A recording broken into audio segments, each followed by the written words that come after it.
grandes civilizações se levantaram na superfície desse planeta. E a história da humanidade presenciou o apogeu filosófico, artístico, cultural de diversas culturas no Império Romano, na Grécia Antiga, o Antigo Egito. Ao longo do tempo se desenvolveram civilizações, alcançaram seu apogeu e depois, com o passar do tempo, sua decadência. Ao longo do tempo, cresce a criança, chega em seu apogeu e também, com o tempo, existe uma perda de funções fisiológicas, muitas vezes cognitivas, e isso é visto nos seres vivos, nas civilizações, em tudo quanto existe como uma lei mecânica. Ao longo do tempo, podemos dizer que as coisas evoluem. E ao longo do tempo também podemos dizer que elas involuem. Essas duas leis têm relação com o tempo. Então, muitas vezes a gente tem essa impressão que as coisas melhoram com o tempo. E é verdade. Muitas vezes aquela dificuldade, aquela situação complicada, ela passa com o tempo. Mas também com o tempo existem muitas dificuldades que não existiram, que podem passar a existir. E aí isso é dado a esses termos, evolução e involução. E esses termos têm uma aplicação imensa em diversas ciências e também são aspectos muito interessantes para se observar, como faremos hoje, no estudo de culturas antigas. Existe uma palavra que não depende do tempo, uma palavra parecida, que é a palavra revolução. Essa palavra ela está atrelada a uma mudança radical. Estamos querendo dar ênfase a revoluções políticas, econômicas, filosóficas. Estamos querendo dizer um tipo específico de mudança, que é aquela mudança que está relacionada com o desenvolvimento da nossa consciência, daquelas faculdades, daquelas habilidades que nós nos referimos desde o início do curso. Nós vamos vendo, cada um foi praticando ao longo dessas semanas, de acordo com como achou, ou da forma como conseguiu, e com isso foi tendo êxito até aqui. Nós vamos percebendo que cada aspecto que a gente consegue mudar na nossa vida produz uma tremenda revolução. Se isso seria uma mudança que ela não aconteceria com o tempo, está ligado ao nosso esforço, muitas vezes um super esforço, mas também um reto esforço, um esforço direcionado de forma inteligente a uma técnica que nos permite trazer um determinado resultado que a gente está buscando. Porque muitas vezes a gente se esforça, e se esforça muito, e pode não ter resultado, ou pelo menos não aquele que a gente gostaria. Por isso que é interessante a gente conhecer as técnicas para saber como se esforçar da forma adequada e assim atingir o resultado esperado.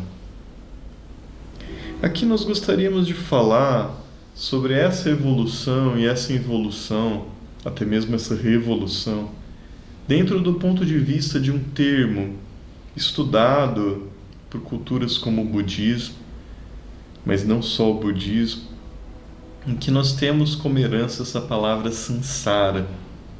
Samsara, ou a roda do samsara, muitas vezes é um termo que nós vemos na antropologia se referindo à vida, se referindo a ciclos de existências, ao aprendizado que a nossa consciência, que para muitas culturas é a nossa própria alma, tem nesse momento, nesse caminho da vida. E é muito interessante observar que esses reinos aristotélicos, como esse filósofo definiu, é visto para muitas culturas como uma espécie de aprendizado que a consciência tem antes de chegar nesse corpo humano. Seria como se a nossa essência, consciência ou alma habitasse em outros corpos antes de chegar no estado humano. Quem tem um bichinho vai... Difícil falar, nossa, isso aqui tem uma alma, tem uma inteligência, né? Muitas vezes superior. A pessoa diz que é superior a de muita gente. Mas o fato é que, entendendo isso, para muitas culturas, houve uma alma que habitou nesses corpos antes de chegar no estado humano.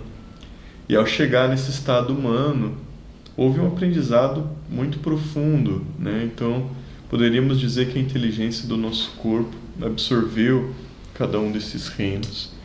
E ao passar um período muito longo, chegaria em corpos de vegetais, dos simples, depois os mais complexos, animais, até chegar ao humano, em um processo evolutivo, em um processo de aprendizado. Muitas vezes tal era esse amor pela natureza que muitas tribos norte-americanas tinham um carinho tão grande pelo próprio alimento, né, que era aquele animal que era sacrificado, mas se reconhecia que aquela vida estava ali se tornando a nossa própria vida, como uma matéria. Então essa integração que muitas civilizações, culturas, religiões tiveram, entendendo que de alguma forma nossa alma passou por uma peregrinação ao longo de um período muito longo até chegar no estado humano. E depois disso, seria facultado ou é facultado a capacidade de produzir um desenvolvimento da consciência. Então aí a pessoa receberia o que para o cristianismo ou para outras religiões seria o equivalente ao livre-arbítrio, em que a pessoa teria a possibilidade de ter o céu na terra ou o inferno na terra, de acordo com o estado de consciência dela. E caso ela se dedicasse a esse tipo de trabalho, ela poderia se liberar dessa mecânica e se integrar com a sua essência, consciência ou alma. Mas muitas vezes, talvez para a maioria, isso não é uma realidade. Para a maioria isso pouco importa. Isso não só agora, como em diversas outras épocas. É muito mais fácil a gente se entregar a vícios, a manias, a maus costumes, e realmente a nossa vida com o tempo vai se complicando. E aí entraria em ação a chamada involução. Então tudo que a pessoa adquiriu nessa etapa ela perderia, e a natureza, os infernos de cada religião se encarregaria não de castigar, mas na verdade de purificar. Seria uma das leituras feitas, já que no inferno cristão tem o Avite, tem o Averno, tem o Tártaro. Inferno é uma palavra que vem de inferior. Por isso que agora, de acordo com o nosso estado, a gente pode estar vivendo o céu ou o inferno. A inspiração nos traz o céu, a angústia muitas vezes o inferno. Mas que após a morte, para muitas dessas civilizações, culturas, religiões, essa alma seria purificada, completando essa roda, um ciclo dessa roda do samsara. E a evolução novamente seguiria, passando por cada um desses reinos. E mais uma vez, no estado humano, a pessoa teria mais uma oportunidade. Alguns antropólogos entendem 108 oportunidades como as 108 contas do colar do Buda, e caso a pessoa não realizasse um trabalho ou não realize um trabalho, entraria em ação novamente o processo involutivo e novamente uma nova evolução, e assim umas 3.000 vezes, como diz também, né? A gente pode em algum momento trazer de uma forma mais específica cada cultura, cada religião, mas a gente não quer que isso fique extenso. A gente quer trazer alguns processos de reflexão antes de ilustrar a técnica como parte do nosso curso. Então, nesse processo chamado Roda do Sansara, estaria opções ou oportunidades da pessoa alcançar a chamada autorrealização, com a dissolução do ego, né, e com essa integração com o seu ser. E isso também é visto como uma revolução da consciência, que seria um trabalho presente em 3 fatores. O primeiro, com aquele exercício ou técnica visto no tema 4, com a eliminação do ego, com o trabalho com as energias, como nós vimos no tema 5, com a vocalização, e depois a gente vai aprofundando nesse assunto. E naturalmente com o terceiro fator, que seria o exercício de atividades desinteressadas, voluntárias, que a pessoa ajuda seu semelhante. Alguns o faz com oração, com a caridade. Mas seria interessante que esses 3 aspectos estivessem presentes em todos os dias, para que a gente pudesse se desenvolver o máximo possível. Então, realizar esse exercício de reflexões, né, buscando inspiração nas culturas, é algo bem interessante. Entender também esses pontos em comum, né, esse aspecto essencial, também é algo profundamente interessante. E com isso a gente consegue caracterizar esse tema de número 13. O tema de número 14 também traz um aspecto igualmente interessante. Quando nós falamos de morte, é algo que sempre naturalmente intrigou ou intrigaram as pessoas. E isso esteve presente em religiões e mitologias. Na verdade, isso está presente na nossa mente. Quando a gente perde alguém, muitas vezes isso ressoa como uma agonia, expresso no luto. Esse luto muitas vezes acontece de uma forma muito natural.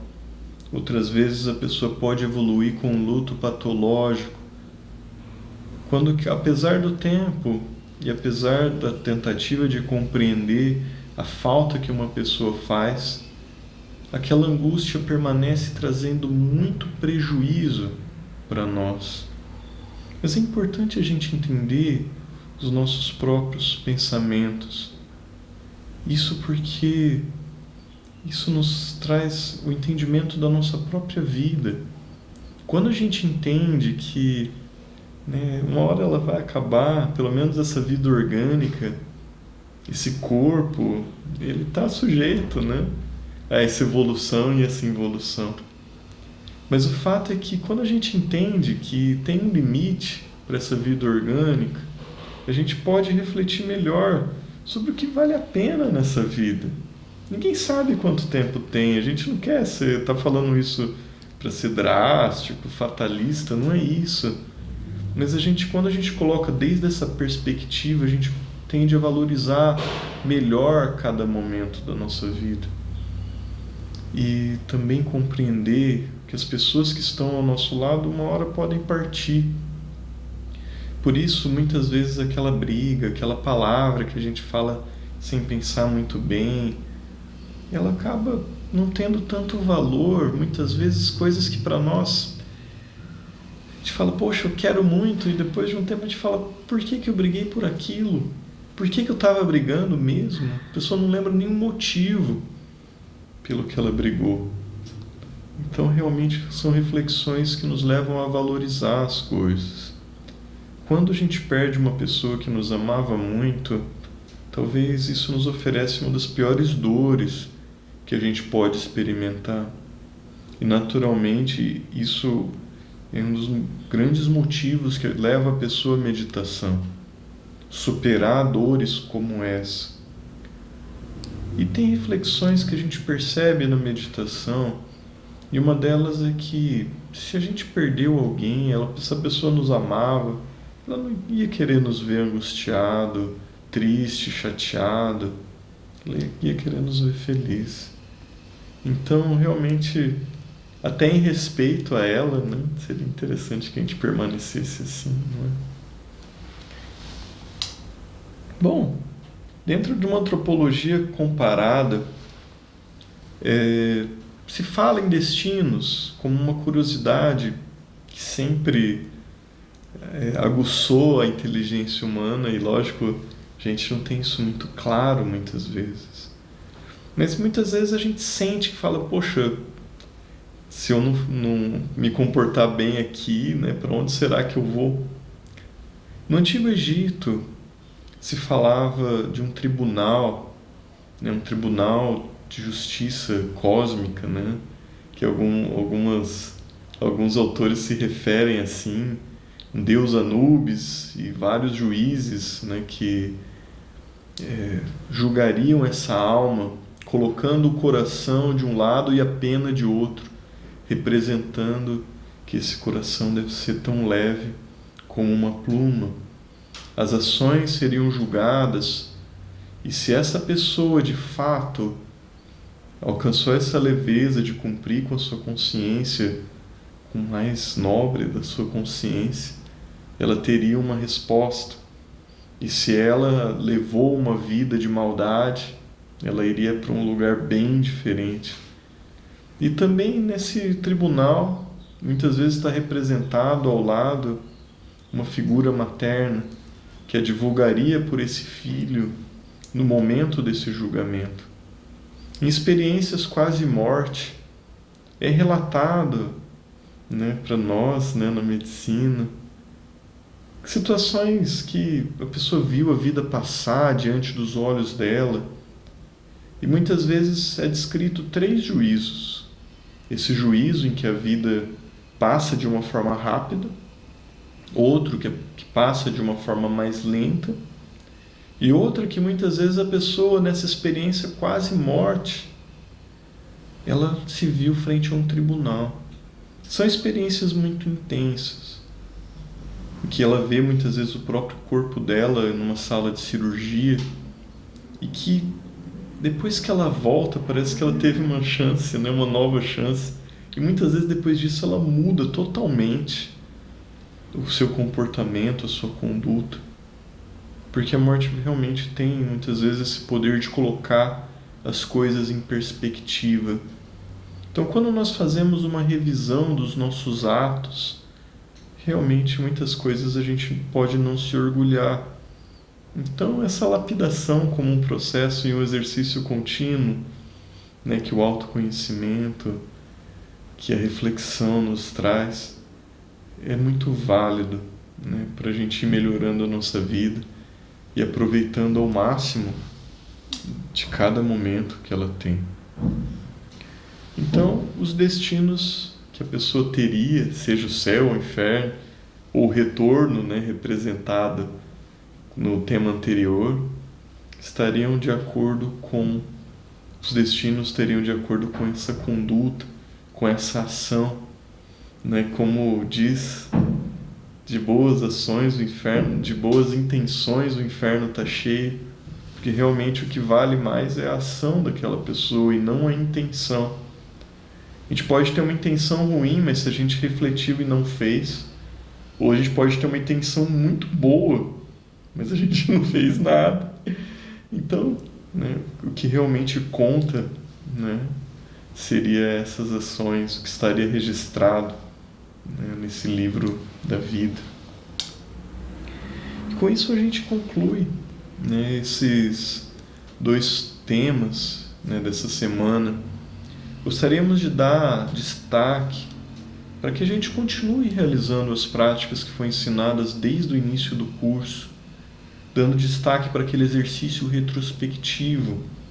E se no momento anterior a gente falou desse exercício como uma forma de tornar-nos conscientes do nosso dia, agora gostaríamos de dar destaque a essa técnica e como ela pode nos ajudar a fazer-se consciente de toda a nossa vida, de muitas vezes situações que foram mais traumáticas, mais delicadas, de situações talvez que a gente não tenha valorizado tanto, que a gente poderia valorizar.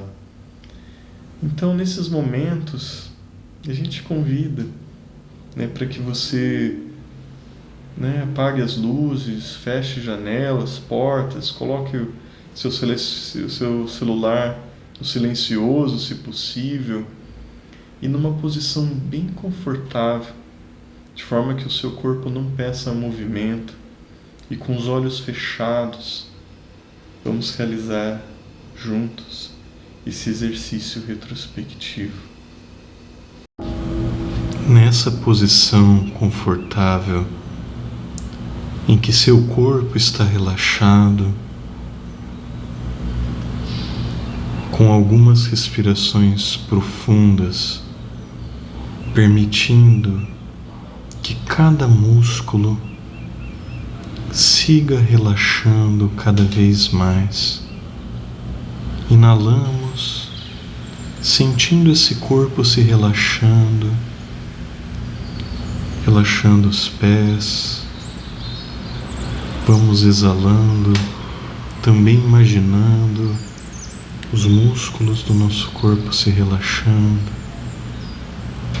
inalando e exalando de forma lenta e profunda, de forma que dos pés até a cabeça nosso corpo vai se relaxando cada vez com maior intensidade, permitindo que essa prática se desenvolva de forma agradável. Vamos então buscar relaxar a nossa mente, deixá-la mais serena, mais tranquila. Vamos nos concentrar no instante presente, naqueles 3 aspectos da chave Sol: sujeito, sentindo o corpo, objeto, o que estamos fazendo, e o lugar, mesmo com olhos fechados. Vamos percebendo aonde estamos, e conforme dirigimos a atenção para esses 3 aspectos, vamos percebendo esse estado de atenção plena, esse estado de alerta. E se vier algum pensamento, simplesmente observamos ele e vamos mantendo a atenção nesses 3 aspectos, sentindo o corpo, com a atenção no que estamos fazendo e onde nós estamos. Vamos percebendo que essa técnica ajuda a gente a relaxar a mente agora e na hora que desejarmos, nos preparando para uma técnica, nos preparando para colocar o máximo da nossa concentração em exercícios como esse que iremos fazer. Faremos agora um exercício retrospectivo, em que nós veremos a nossa vida do instante que nós estamos até a memória mais antiga que nós consigamos resgatar. Vamos visualizando e apenas observando os últimos dias, semanas, meses, anos, tudo de forma retrospectiva, tudo sem julgar, fazendo-nos consciente dos atos que formaram a nossa vida até agora. Uma prática muito especial, muito completa. Pode fazer pelo tempo que achar necessário. E ao final, não realize movimentos bruscos antes de abrir os olhos. Retorne lentamente, mas antes siga o tempo que quiser. Muito obrigado e até a próxima atividade.